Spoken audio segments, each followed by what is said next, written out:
good morning to you. Ni hao mai. Konnichiwa. Comment allez-vous, monsieur? What's up? What's up? Good morning, window cleaners. It's time to get up and make some money. All right, this episode of Dealing with People in Business, it was inspired by MRC Window Cleaning. Manny from MRC Window Cleaning. He doesn't know this yet, but I'm letting it be known. And if you hadn't had a chance to go and check out his channel, he's fresh to window cleaning. He hasn't been doing it long.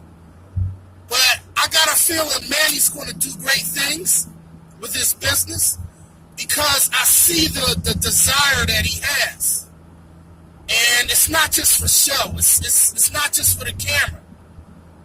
Now, there's so much unity and community awareness going on, and a lot of other people helping other people, and that's great. But what you don't see enough is people doing that in their daily life. Don't just do it for the camera. You should practice it every day of your life because you want to create the wheels of the laws of attraction and good karma for yourself. But to not make this video drawn out in 15, 20 minutes, because sometimes I could talk my ears off. Talk my ears off and talk your ears off. But I know that dealing with people in business is not the most popular video, and a lot of you might back out of it, but I think this episode, y'all going to want to listen to this one. Y'all going to want to sit down for this. Manny made a video yesterday, and it led me to this episode of Dealing with People in Business. And this is to respect your fellow tradesmen. Don't be afraid of them. All right, Manny was at a strip mall. He was doing some canvassing. And he came into a bucket bar. I know a lot of you out there has been in this situation similar to this. And Manny actually had stopped, canvassing because of this guy. And Manny was right to do so because you don't want to be breathing down somebody's neck, so to speak. You don't want them to feel threatened by your presence. But there's a way to get this done. Okay, I suggested that Manny confront this guy head on. And the reason why you want to do this is because instead of running from your enemy, yes, to some people it might be considered an enemy because it's competition. But Manny should never ever feel threatened by another fellow tradesman who's out there trying to earn an honest living, despite whether he's a bucket Bob or not. Okay, bucket Bobs are out trying to eat too. We're all trying to eat. But what you fail to understand is that bucket Bobs should never, ever make you feel threatened by their presence. For number one, they are not professional. Number two, they are not dressed to impress. Number three, they don't have insurance. Well, basically, that's all tied down to being professional anyway. But me, myself, being a bucket Bob in the beginning, I'm only upset and sorry that I didn't start out on a good foot from the beginning. I suggested that Manny confront this guy head on. You go up and you shake his hand. You ask him questions. Hey, man, I clean windows too. How long you been doing this? And then you wait for the response. They may or may not feel like they're up to chit-chat. But what this does is this puts them at ease.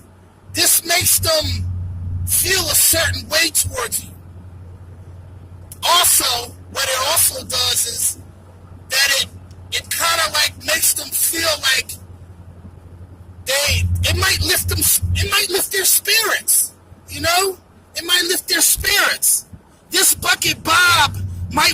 be in your shoes. When you come and you present yourself in a professional manner, he sees your shirt.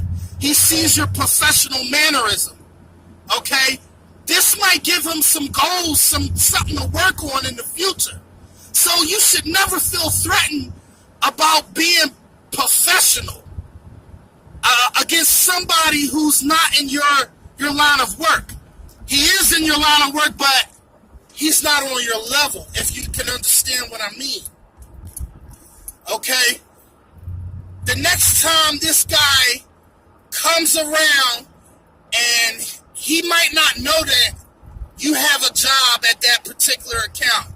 He's going there, he's trying to get your work without knowing. And he may come across, and the owner may say, oh, we have a window cleaner. They may say, oh,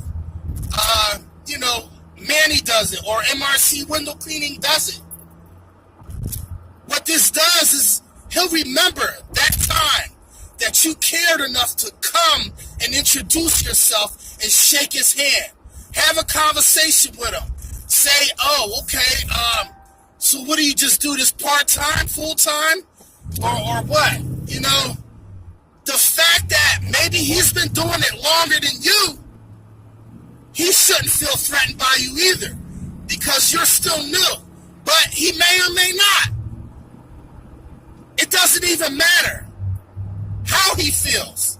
The fact that you're above all that other bullcrap, that you went and you lifted his spirits.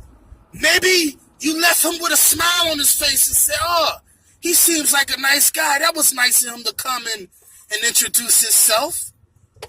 You know, you don't have to feel threatened by your competition.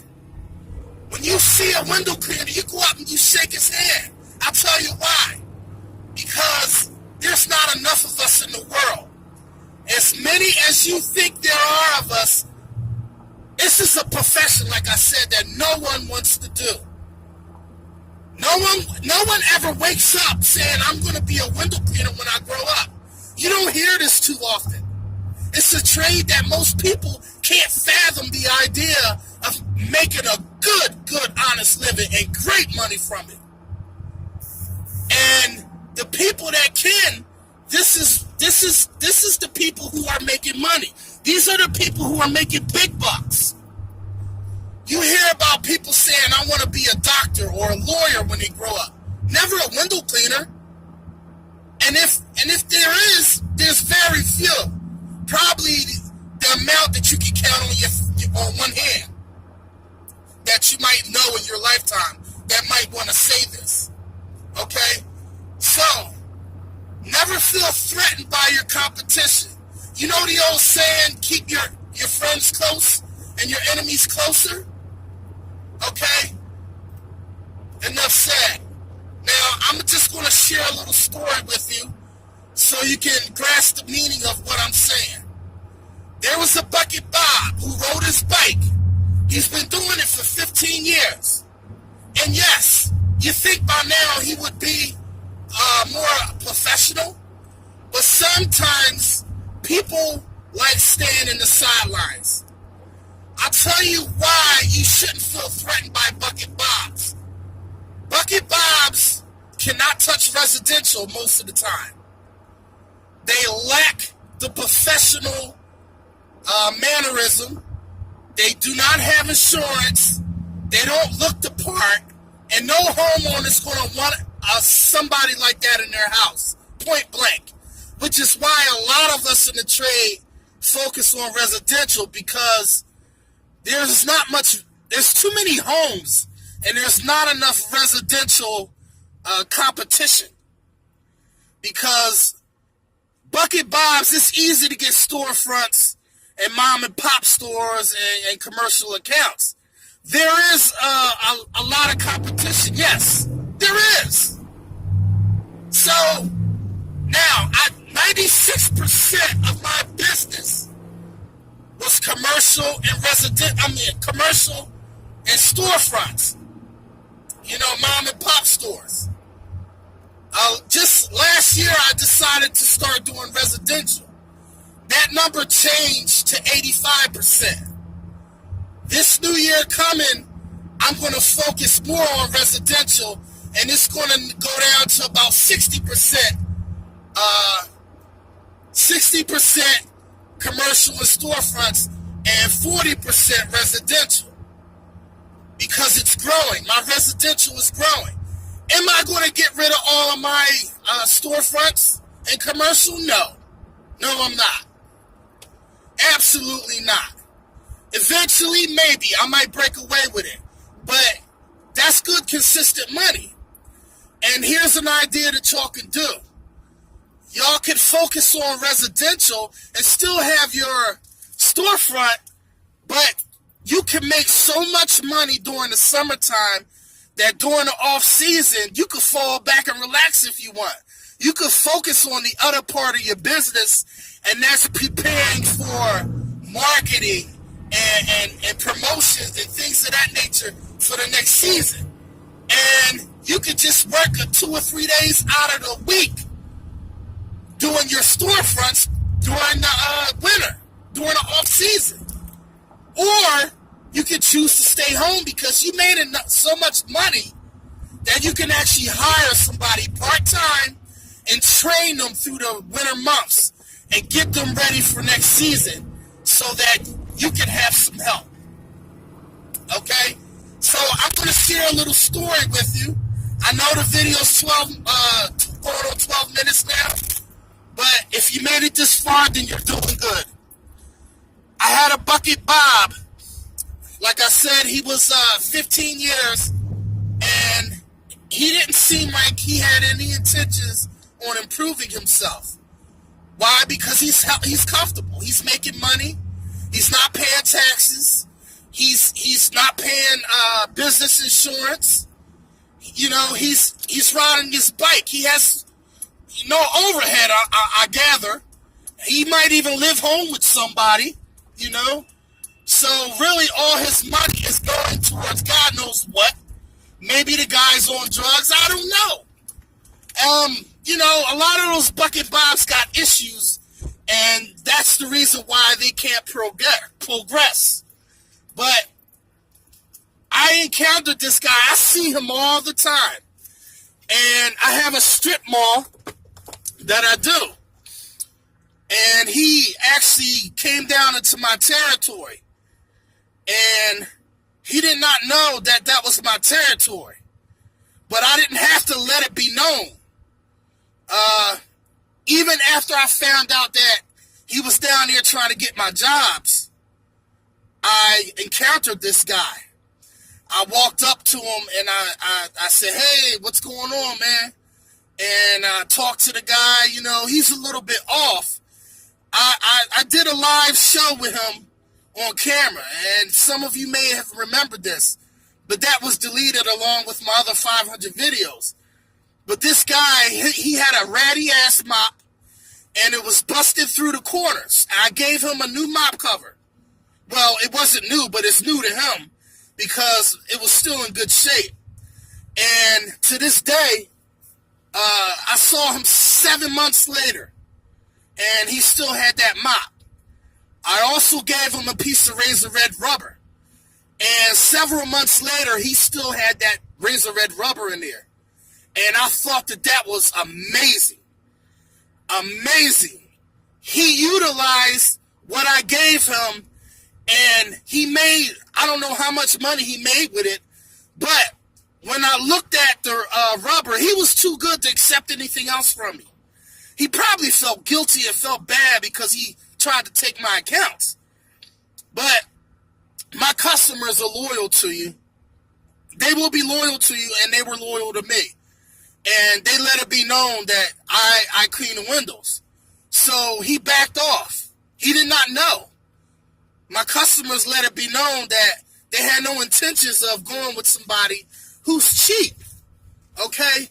There's a certain standard that, see, a lot of these businesses, they may want to save money and go with these Bucket Bobs, but what they fail to realize is that you get what you pay for. Let's say, for instance, he busts something up inside their establishment, and he can't pay for this. And it happens all the time. I've gotten a new account, and he told me he was a nice guy, and more or less these people feel sorry for these bucket Bobs. But they get to have their windows cleaned at a fraction of the cost. But they realize in the long run that that doesn't work, because the guy ended up breaking something in there, and the guy had to cut him loose. And that's how I got the job. But the moral of the story is that you should never feel threatened by your competition, because when you make yourself aware of who your competition is and you confront them head on, this may keep your job. They may say, oh, I met this guy before. He's a nice guy. No, I'm not going to do that. They may or may not. But all said, to really be honest with you, that's just the nature of the business. But I have some other things I wanted to talk about, but I see it's 17 minutes. But I'm going to cut this short, and I'm going to get in here, and I'm going to go to work. Macafakalaka, peace, peace, peace.